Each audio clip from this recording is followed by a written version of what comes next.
اللہ اللہ اللہ اللہ اللہ۔ السلام علیکم ناظرین، میرا نام ہے یوسف علی وارسی اور آپ دیکھ رہے ہیں میرا یوٹیوب چینل اسلامی باتیں۔ ناظرین، آج ایک نئے موضوع پر میں نئی ویڈیو لے کر حاضر خدمت ہوا ہوں۔ میرے چینل پر نئے ہیں تو سبسکرائب کریں، لائک کریں، شیئر کریں اور کمنٹ سیکشن میں اپنی رائے کا اظہار ضرور کریں۔ آج کی ہماری ویڈیو کا موضوع ہے ناقابل یقین واقعات، جسے سن کر آپ کے رنگٹے کھڑے ہو جائیں گے۔ کچھ اس طرح سے ہے کہ اللہ کے عذاب کے واقعات، صاف لفظوں میں کہہ رہے ہیں اللہ کے عذاب کے واقعات۔ ناظرین، یہ 2007 سے پہلے کی بات ہے۔ ترکی میں قرآن پاک کی توہین کرنے پر عذاب الہی کا اچانک نزول۔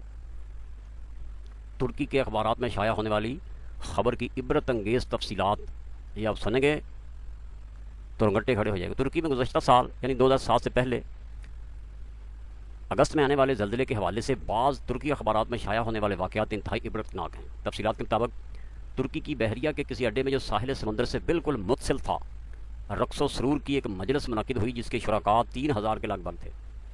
وہاں ناچنے اور گانے والیوں کی ایک بہت بڑی تعداد نے شرکت کی اور شراب و کباب کی خوب محفلیں جمیں۔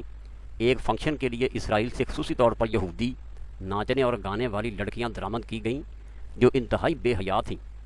فنکشن میں 30 سے زائد ترکی جرنیل شریک تھے۔ بتایا جاتا ہے کہ اس وقت جب کہ انتہائی بے حیائی اور فحش مناظر پر مبنی مجلس جاری تھی، ایک ترکی جنرل نے ایک کیپٹن کے ذریعے قرآن کریم کا ایک نسخہ منگوایا اور اسے پڑھنے کو کہا۔ جب اس نے پڑھا تو اس سے اس کی تفسیر پوچھی تو اس نے لا علمی کا اظہار کیا۔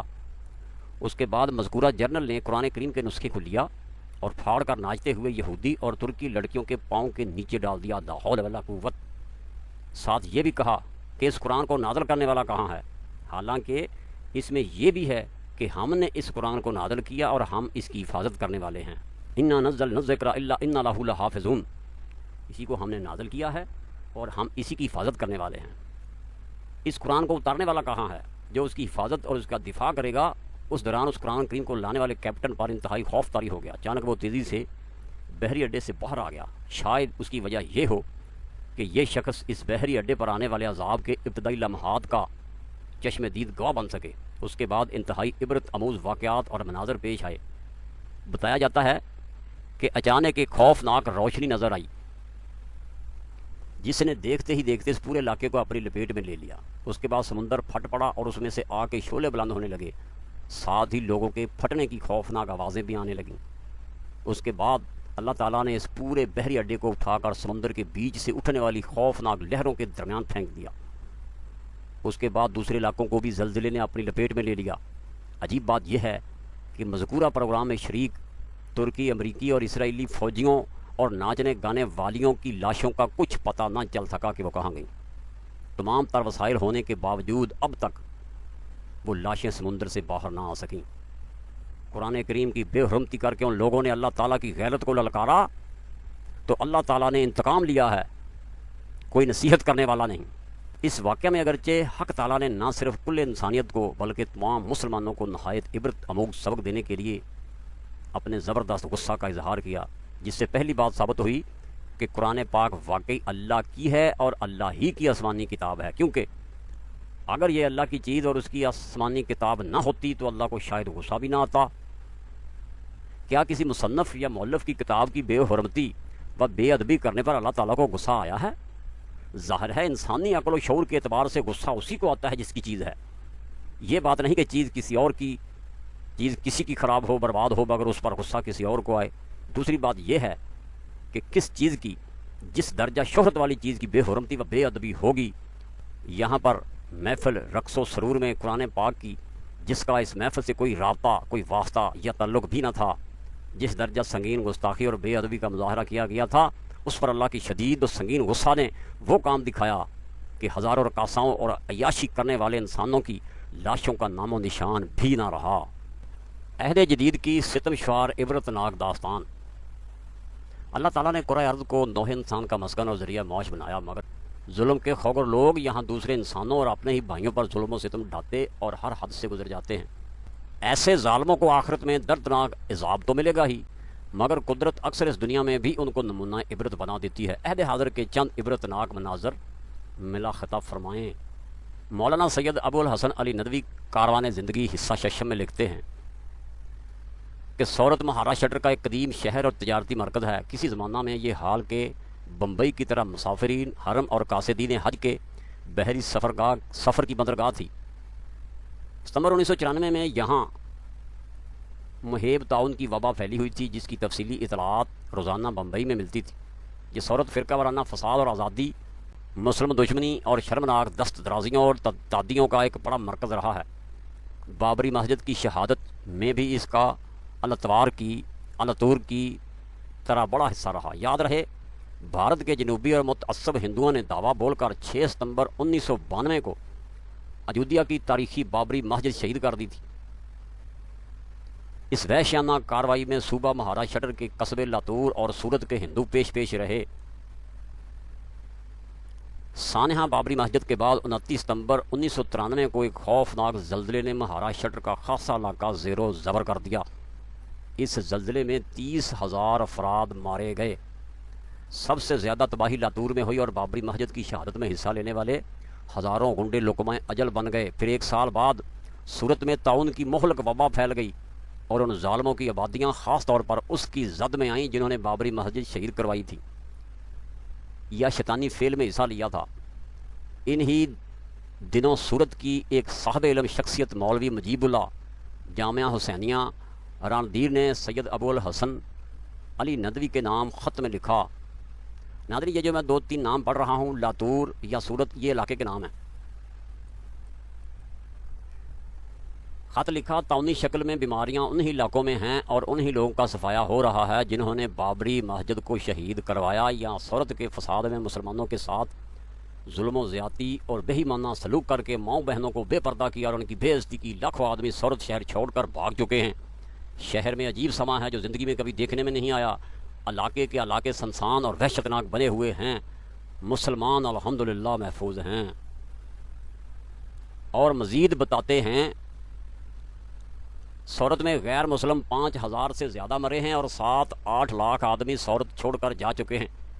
کام دھندہ بالکل ٹھپ ہو گیا ہے۔ 2-1 مسجدیں ہندو فسادیوں کے ہاتھوں سے ویران ہو گئی تھیں۔ اب اس جگہ کے غیر مسلم آ کر ہاتھ جوڑتے ہیں کہ آ کر مسجد میں اذان نماز قائم کرو۔ بتایا جاتا ہے کہ تعاون سے متاثر علاقوں سے لوگوں کے ٹولے قبرستان میں آ کر قبروں کے پاس کھڑے ہو کر معافی مانگتے ہیں اور نادیر میں علماء کے پاس قرآن مجید کی آیتوں کا تویز لینے کے لیے ٹوٹ پڑتے ہیں۔ سبحان اللہ من ذالک۔ سورت کے اس تعاون کی خبروں اور ان کے عالمگیر اشاعت کے باعث بھارت اور دوسرے ممالک کے درمیان ہوئی پروازوں پر بھی پابندی عائد کر دی گئی۔ علاقے میں اس تعاون کی بڑی شہرت اور وحشت پھیلی۔ یہ عبرت کا منظر تھا۔ قرآن مجید میں باری تعالیٰ کا فرمان ہے اور کتنی نشانیاں زمین و آسمان میں ہیں جن کے پاس سے لوگ منہ پھیر کر گزر جاتے ہیں۔ ناظرین، آذربائیجان کا عبرت آموز واقعہ غیرت نے اسے جان باز بنا دیا۔ ظالموں نے قرآن پاک کو اٹھا کر دور پھینک دیا۔ حیدر آذربائیجان کے دارالسلطنت باکو کے رہنے والے تھے۔ دیندار، باثر اور خوشحال تھے، معمولات کے پابند تھے، لیکن طبعی طور پر وہ بہت کمزور اور نفسیاتی خوف کا شکار رہے تھے۔ وہ ہر چیز سے ڈرتے تھے، یہاں تک کہ چوہوں، بلیوں اور کیڑے مکوڑوں سے بھی خوف زدہ رہتے تھے۔ جاڑے کے دنوں میں ان کا یہ حال ہوتا کہ وہ گوشہ نشینی ہو جاتے تھے۔ جاڑا سردی کو کہتے ہیں۔ سردی لگنے کا خوف دامن کی رہتا۔ زیادہ تر لحاف اوڑے لیٹے رہتے تھے اور دروازہ اگر کھلا رہ گیا تو بند کرنے کی بھی قدرت نہیں ہوتی تھی کہ تیز ہوا کا جھونکا نہ لگ جائے۔ جب تیز ہوا چلتی اور اسے جو سیٹیاں بجتی تو اس کو جن و شیطان تصور کرتے اور اسی ڈر سے اپنی جگہ سے آگے نہ بڑھتے اور نہ ہی پیچھے ہٹنے کی ہمت کرتے۔ کپ کپی تاری ہو جاتی اور یہ بھی پتہ نہ چلتا کہ یہ ٹھنڈ کی شدت سے ہے یا واقعی خوف و دہشت ہے۔ اسی طرح زندگی کا بڑا حصہ گزر گیا۔ بال سفید ہونے لگے مگر برابر اپنی اسی حالت پر قائم رہے۔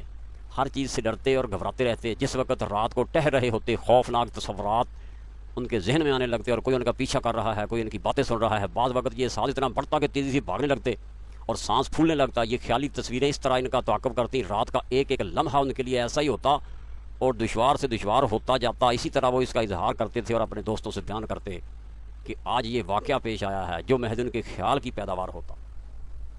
ناظرین، جب گرمی کے ایام آتے تو بھی ان کے خوف و دہشت میں کمی نہیں ہوتی اور فرضی خیالات جو انہیں خوف زدہ کرتے، مثلا ہواؤں کا ڈر، درختوں کی ٹہنیوں کا ہلنا، پھر ان کے ٹکرانے سے آوازوں کا نکلنا، ان کی حالت یوں کی توں برقرار رہتی۔ فرضی باتیں ان کو سنائی دیتی اور وہ دوسروں کو داستانیں سناتے۔ ان کو موت کا بھی بڑا خوف تھا جسے انہیں کسی طرح چین و سکون میسر نہیں آتا تھا، جبکہ گرمی سکون و اطمینان، جمال و خوش مزاجی اور نرمی و رقت کا موسم ہے، اور یہ جن و انس کے خوف و خرم ہونے کی ایام ہیں۔ چڑیاں اس میں چہچہاتی ہیں، بلبل کے نغمے بلند ہوتے ہیں، خوشگوار پانی اپنی ٹھہراؤ اور جماؤ کے بعد پھر موجیں مارتا ہے، جس کے صاف شفاف چمک پھر دکھائی دیتی ہے، اور یہ وہ ایام ہیں جن میں سکڑنے کے بعد پھیلاؤ آتا ہے، مگر ان کا حال سب سے مختلف ہوتا، اور یہ ان ساری خوشگواریوں اور لطف اندوز ہونے سے محروم رہتے اور ان حسین و خوشگوار لمحات سے لطف اندوز نہیں ہو سکتے تھے، جبکہ رات کا سکون ان کو مزید پریشانی میں مبتلا کر دیتا، اور یہ خیال یقین میں بدل جاتا کہ رات کے سکون میں ہی تو جن و شیطان نکلتے ہیں، اور دن میں سورج کی گرمی ان کو باہر نکلنے نہیں دیتی۔ ان کی اس بے چارگی پر ان کے دوستوں کو افسوس ہوتا اور فکر مند رہتے اور ترس کھاتے، اور اس کے علاوہ بھی کیا کر سکتے تھے۔ اس لیے وہ نفسیاتی مریض تھے، فرضی خیالات انہیں کھائے جا رہے تھے، ان کا حال عجیب تھا، ہر چیز ان کو روکتی اور حرکت و عمل سے باز رکھتی، اور یہ بات انہیں قید کیے ہوئے تھی، آزاد ہو کر بھی قید تھے، ان کا یہ ڈر و خوف انہیں بالکل زمین کی پستی کی طرف لے جا رہا تھا، اور وہ راحت کے وسائل سے کوئی فائدہ نہ اٹھا پاتے تھے۔ حالانکہ یہ ایک اچھے، صحیح اور صاف ستھرے دماغ کے اور رقیق القلب شخص تھے، بھلائی کے کاموں کو پسند کرنے والے اور خیر کے کاموں میں بڑھ چڑھ کر حصہ لینے والے تھے، مگر دل کمزور، کاش کہ یہ طبیعت نہ ہوتی، اور جب ہے تو اس سے نکلنے کی استطاعت ہوتی۔ ان کے دوست و احباب انہیں بہت سمجھاتے اور خوف کے دائرے سے نکلنے کے لیے تدبیریں سمجھاتے، لیکن ساری تدبیریں بیکار ثابت ہوئیں۔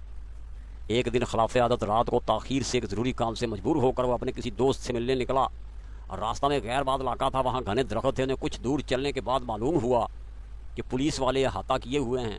اس منظر سے یہ ڈرے اور راستہ بدل دیا۔ دوسری طرف راستہ میں قریب ہی چند لڑکوں کو دیکھا، زور و شور سے کھیل رہے تھے۔ یہ ادھر سے رخ بدل کر چلے، وہ راستہ ویران تھا، وہاں ایک دم چند ٹھگوں نے گھیر لیا، جن کے چہرے سے کساوت ظاہر ہو رہی تھی۔ وہ لوگ ان کو درختوں کے پاس گھسیٹ کر لے گئے اور ان سے پوچھ گچھ شروع کی کہ ان کے پاس کیا مال ہے۔ ایک نے سخت تند لہجہ میں کہا، تمہارے پاس جو کچھ مال ہو نکال دو۔ انہوں نے اپنی وہ سونے کی انگوٹھی اتار دی جو انہیں ورثے میں ملی تھی، اور ان لوگوں کے حوالے کر دی۔ دوسرے نے کہا، روپے پیسے کہاں ہیں؟ جو کچھ جیب میں ہو نکال دو۔ انہوں نے بغیر کسی تردد کے جو کچھ جیب میں تھا نکال دیا۔ ان کی جیب میں ایک چھوٹا سا قرآن کریم بھی تھا، جس سے یہ اپنے دل کو سکون پہنچاتے تھے اور سفر و حضر میں ساتھ رکھتے اور تلاوت کرتے تھے، اور اس سے انہیں اپنے اندر ایمان و قوت پاتے تھے، اور جو ان کے لیے اندھیری خوفناک راتوں میں سکون قلب اور عافیت کا باعث ہوتی تھی۔ ان بدبختوں میں سے ایک نے اس مصحف مبارک کو لیا اور اس کو اپنے لیے بے فائدہ سمجھ کر دور پھینک دیا۔ نعوذ باللہ من ذالک۔ قرآن شریف کے ساتھ یہ اہانت اور گستاخی دیکھ کر ان پر جیسے بجلی گر پڑی اور ان میں آگ بھڑک اٹھی۔ ان کے لیے یہ ناقابل برداشت فعل تھا۔ ان کا نفس بے قرار ہو گیا اور دل بے چین ہو گیا۔ وہ کچھ دیر وہ ساختہ کے عالم میں رہے۔ اس کے بعد ان کو ایک کرنٹ کا جھٹکا محسوس ہوا۔ ان کو محسوس ہوا کہ اگر قرآن مجید کا بھی وہ دفاع نہیں کر سکتے تو اس زندگی سے کیا فائدہ؟ عمر ایک دفعہ ختم ہوتی ہے، بار بار نہیں۔ عزت نفس کے لیے آدمی جان دے دیتا ہے، تو قرآن ہے جو نفس سے بھی زیادہ عزیز۔ یہ ہمارے رب کا کلام ہے۔ اس سے زندگی میں اب علماء آ گیا تھا جو زندگی میں انقلاب پیدا کر دیتا ہے۔ ان سے برداشت نہ ہو سکا۔ اسلامی غیرت اور دینی حمیت جاگ اٹھی اور ان کے مشہور زمانہ بزدلی پر غالب آ گئی۔ غیر شعوری طور پر ایک بڑا پتھر اٹھایا اور ان میں سے ایک کو نشانہ بنایا۔ نشانے نے خطا نہیں کیا اور وہ وہیں ڈھیر ہو گیا۔ دوسرا پتھر اٹھایا اور دوسرے کو نشانہ بنایا، وہ بھی وہیں گر پڑا۔ اتنے میں آس پاس کے لوگ اور کچھ فاصلوں پر کھڑے پولیس والے بھی پہنچ گئے اور انہوں نے ان بھاگنے والوں کو گھیر لیا اور ان کو گرفتار کرنے میں کامیاب ہو گئے۔ ان سے وہ نقدی جو انہوں نے لوٹی تھی ان کو واپس دلائی گئی اور ان ٹھگوں کو جیل بھیج دیا گیا۔ بس ہمارے اس غیور اور باہمت دوست نے قرآن کریم اٹھایا اور اس پر جو گرد و غبار اور مٹی لگ گئی تھی اسے صاف کیا اور اس کو بوسہ دیا۔ ان کو ان کی کھوئی ہوئی متاع مال قرآن کریم جو ان کو بہت محبوب تھا اور جس کے لیے انہوں نے یہ اقدام کیا واپس مل گیا۔ اس کے ساتھ انہیں شجاعت و غیرت کا چھپا ہوا جوہر بھی واپس مل گیا جو ساری زندگی ان سے چھٹا ہوا تھا۔ اس اسلامی غیرت اور دینی حمیت کا نتیجہ یہ ہوا کہ ایک ایسا شخص جو ایک بزدل شخص مشہور تھا، اس ایک واقعہ نے اس کے اندر بہادری کے جوہر کھول دیے اور بزدلی کے دروازے بند کر دیے۔ اب وہ ایک جری بلند ہمت انسان بن گئے اور انہوں نے اس کے بعد شجاعت کی زندگی کا بقیہ حصہ گزارا۔ اسلامی غیرت اور دینی حمیت ہی ایک ایسی چیز ہے کہ اس کے آگے پہاڑ بھی چٹیل میدان معلوم ہوتا ہے۔ تو ناظرین، واقعات تو بہت ہیں، آج کا موضوع یہیں پر ختم ہوتا ہے۔ یہ ناقابل یقین کا پہلا پارٹ آپ کی نظر کر رہا ہوں. نیکسٹ ویڈیو میں حاضر ہوں گے دوسرے پارٹ کے ساتھ. تو تب تک کے لیے اجازت. جزاک اللہ خیرہ. ملتے ہیں نیکسٹ ویڈیو میں. میرے چینل پر نئے ہیں تو سبسکرائب کریں, لائک کریں, شیئر کریں اور کمنٹ میں اپنی رائے کا اظہار ضرور کیا کریں. ہمیں حوصلہ افزائی ہو جاتی ہے کہ آپ ویڈیو کو بڑے شوق سے دیکھتے ہیں. السلام علیکم ورحمۃ اللہ وبرکاتہ.